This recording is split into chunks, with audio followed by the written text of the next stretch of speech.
皆さん、こんにちは。လန်ဂျပန်နီးဝစ်မေကနေပြီးတော့ကြိုဆိုပါရစေ။ဒီနေ့ကတော့ M4 ရဲ့ grammar လေးကိုစပြီးတော့တင်ပြသွားမှာဖြစ်ပါတယ်။အဲ့တော့နောက်ပိုင်းကျရင်မှာ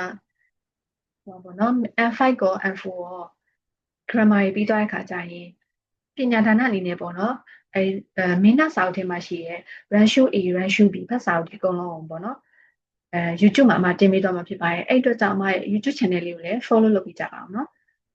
အဲ့တော့ဒီနေ့ကတော့အခန်း16ကိုစပြီးတော့ရှင်းပြပေးပါမယ်။အဲ့တော့အခန်း16ကကြတော့ grammar pattern နှစ်ခုရှိမယ်ပေါ့နော်။နံပါတ်1 grammar လေးကကြတော့ဗာလဲဆို on does on da ဆိုတဲ့ဟာလေးပေါ့နော်။အဲ့တော့9ကနေ on does on da အဲ့တော့သူကဘယ်အခါမှာမတို့သုံးမလဲဆိုရင်အကြောင်းပြချက်ပေးတဲ့အခါမှာသုံးလို့ရတယ်။တခုခုကိုတောင်းဆိုမှုပြုတဲ့အခါမှာလည်းသုံးလို့ရတယ်။အဲ့တော့အကြောင်းပြချက်ပေးတဲ့အခါမှာဆိုရင်မတို့ဘယ်လိုဘာသာပြန်မလဲဆိုရင်9ကနေလို့ပါဆိုပြီးဘာသာပြန်မယ်ပေါ့နော်။ဒီလိုဖြစ်လို့ပါဒီလိုဖြစ်လို့ပါဆိုပြီးအကြောင်းပြချက်ကိုပေးမယ်။ဒါမှမဟုတ်ပဲနဲ့အကြောင်းပြချက်ပေးရမှာပေါ့နော်။ပုံမှန်တိုင်းစကားပြောမယ်ဆိုရင်တော့အရှိမကိုသုံးတဲ့ form တွေပေါ်မူတည်ပြီးတော့ဘာသာပြန်မယ်ပေါ့နော်။တော့ကိုက dictionary form သုံးလိုက်ရင်အခုလက်ရှိပြောနေရဆိုပြီးတော့ဘာသာပြန်မယ်။တာ form သုံးခဲ့ရဆိုရင်တော့အတိတ်ကအကြောင်းအရာတွေပြောနေရဆိုပြီးတော့ဘာသာပြန်မယ်။ဒါမှမဟုတ်ပဲနဲ့9 form သုံးနေဆိုမှတော့ညင်းနေဆိုပြီးတော့ဘာသာပြန်မယ်ပေါ့နော်။အဲ့တော့ပုံမှန်တိုင်းဘာသာပြန်အောင်မယ်ပေါ့နော်။အဲ့တော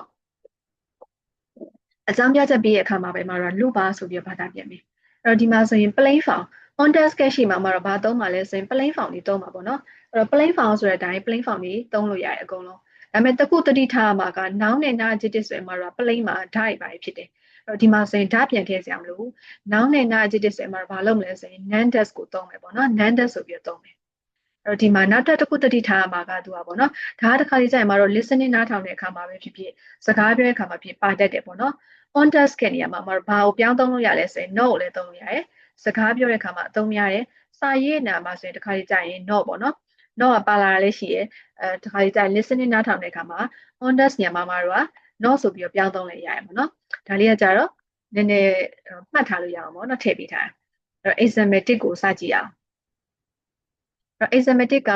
durch der Kreischer O ja sondern das ကအဲ့တော့ဒီမှာဆိုရင်မှာတော့ on task ကိုစပြီးသုံးတဲ့အခါမှာဆိုရင်ရုပ်တရက်ဆိုရင်ဒါတွေသိမှာမဟုတ်ဘူးเนาะ on task ကရှိမှာဘာသုံးထားလဲဆိုတော့တစင်ချင်းကြည့်မယ်ပေါ့เนาะ on task ကရှိကိုကြည့်လိုက်တော့ ja sondern ja sondern ဆိုမှာဘာကိုပြောင်းလိုက်တာလဲဆိုရင် ja sumimas ကိုတာဖောင်ပြောင်းလိုက်တော့ ja sondern ဖြစ်နေတာပေါ့เนาะ ja sondern အနောက်က on task နဲ့ပေါင်းလိုက်တော့ ja sondern das ကအဲ့တော့ तू ကဒီ plain on task ကရှိမှာ plain form ကိုသုံးလို့ရတယ်ဆိုတော့ဒီမှာမှာတော့တာဖောင်ကိုသုံးထားတယ်အဲ့တော့ဘာသာပြန်မယ်ဆိုရင်ဘာကြောင့် company ကိုအနားယူခဲ့တာလဲเนาะအဲ့တော့အတိတ်အနေနဲ့ဘာသာပြန်မှာပေါ့เนาะတာဖောင်သုံးထားတဲ့အတွက် Yasui Mask ကတာဖောင်သုံးထားတဲ့အတွက်အတိတ်အနေနဲ့ဘာသာပြန်လိုက်တော့ဘာကြောင့် company ကိုနားခဲ့တာလဲအဲ့တော့မတော့အပြန်ပြေမယ်ဆိုရင်လည်းအတိတ်ဖောင်သုံးရမယ်တာဖောင်သုံးမယ်ပေါ့เนาะ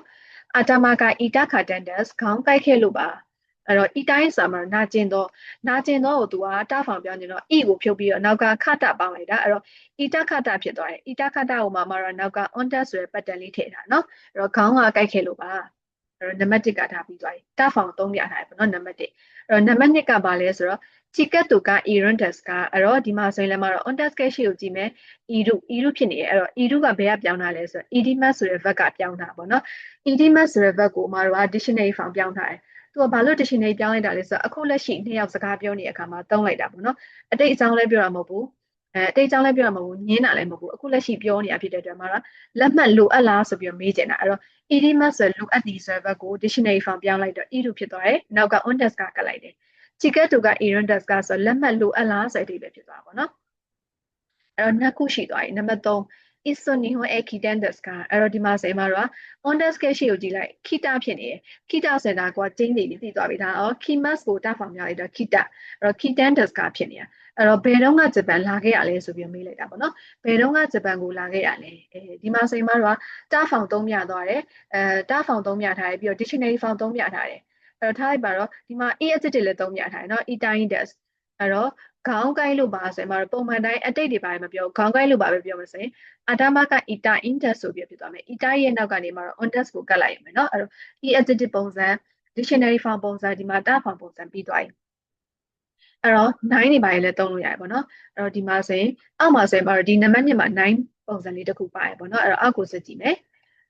အဲ့တော့နံပါတ်1ကကြာတော့မှာတော့ grammar pattern ondex ပုံစံပြီးသွားပြီအဲ့တော့နံပါတ်2 grammar လေးကဒါလေးပေါ့နော်verb ပေးနိုင်မလားဆိုရင်ကိုကမေးမှာ ကိုကသူများကိုတောင်းဆိုမှာပေါ့နော်ဒါလေးကိုလုပ်ပေးလို့ရမလားတခုလှုပ်ဆောင်ပေးဖို့တခုတောင်းဆိုမှုပြုတဲ့အခါမှာဒါကိုသုံးမယ်ဒါယဉ်ကျေးတဲ့ပုံစံပေါ့နော်ယဉ်ကျေးတဲ့ပုံစံဖြစ်တယ်အဲ့တော့ fat တဲ့အဲ့တော့သုံးမဲ့ဘက်ကိုမှတော့တဲ့ဖောင်ပြောင်းမယ်နောက်ကဒီ pattern လေးကတ်မယ်အီတာတာခေမဆန်းကကိုဒါလေးလုပ်ပေးနိုင်မလားဆိုတဲ့အဓိပ္ပာယ်ပေါ့နော်အဲ့တော့ example ကိုဖတ်ကြည့်ကြမယ် example ကရှီလျောကဟိုရှိအင်ဒက်စ်ကအခုတဲ့အီတာတာခေမဆန်းက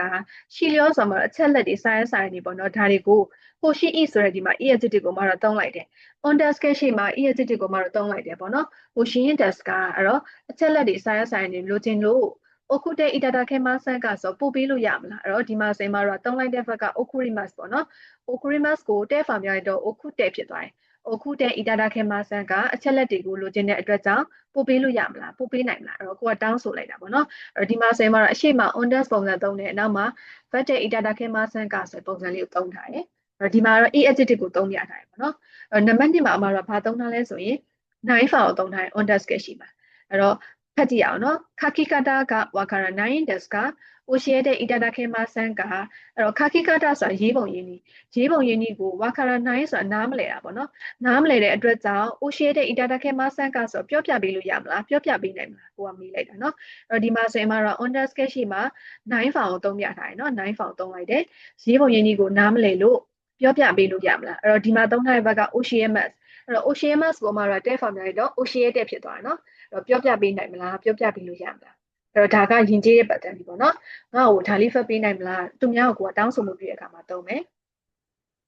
အဲ့တော့အောက်မှာမတို့ဒါလေးကထည့်ပေးထားပါပေါ့နော်ရှီတာဘဲမတ်ကတော့ရှီတာဘဲမတ်ဆိုတာမတို့ရှာဖွေရဲစူးစမ်းရှာဖွေရဲဆိုတဲ့အဓိပ္ပာယ်ပေါ့နော်အင်တာနက်မှာရှာဖွေရရေးစူးစမ်းရှာဖွေရရေးဆိုရင်ရှီတာဘဲမတ်ကိုသုံးလို့ရတယ်အဲ့တော့ဒါကကြတော့စာကရှိမတ်ကကြတော့ပစ္စည်းပြလို့ရှာတဲ့နေရာမှာသုံးမယ်ပေါ့နော်အဲ့နှစ်ခုကကွဲရဆိုတာပြတာနော်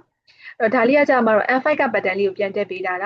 ခါရှိတဲ့ကူတာဆိုင်ဆိုရင်ငှားပေးပါဆိုတဲ့အဓိပ္ပာယ်ခါရှိတဲ့ကို e-desk ဆိုရင်ငှားလို့ရလားဆိုတဲ့အဓိပ္ပာယ်ပေါ့နော်ငှားပေးပါငှားလို့ရလားဆိုရင်ဒီနှစ်ခုအဓိပ္ပာယ်တူတယ်ပေါ့နော်အဲ့တော့မှာတော့အဓိပ္ပာယ်တူတဲ့ဟာလေးသုံးလို့ရအောင်ဒါလေးထည့်ပေးထားပါပေါ့နော်အဲ့တော့ဒါက N5 က pattern ပေါ့နော်အဲ့တော့ N4 ရောက်လာတဲ့အခါမှာတော့သူ့ထက်တစ်ဆင့်မြင့်သွားပြီငှားပေးနိုင်မလားကိုပေါ့နော်ငှားပေးနိုင်မလားဆိုတာဒီနှလုံးမဟုတ်တော့ဘဲနဲ့ဒီနှစ်မျိုးမဟုတ်တော့ဘဲနဲ့ဒီနောက်တစ်မျိုးမှတော့ထပ်ပြောလို့ရတယ်ပေါ့နော်ခုနကသင်ခဲ့တဲ့ pattern လေးနဲ့ hashtag itadake masan ကငှားပေးလို့ရမလားနော်ငါ့ကိုငှားပေးနိုင်မလားဆိုပြီးတော့အရင်ကြီးမေးကျင်နေဆိုရင်ဒီ pattern လေးကိုသုံးလို့ရပြီပေါ့နော်အဲ့တော့ဒါလေးကမှတ်မိအောင်ပြန်ထည့်ပေးထားတာအောက်ကဟာလေးကလည်းကိုကငှားပေးကျင်တယ်ငှားပေးရမလားဆိုကိုကမေးမယ်ဆိုရင်ခါရှိမာရှော့ကဒါလေးကိုသုံးမယ်ပေါ့နော်ခါရှိမာရှော့ကငှားပေးရမလား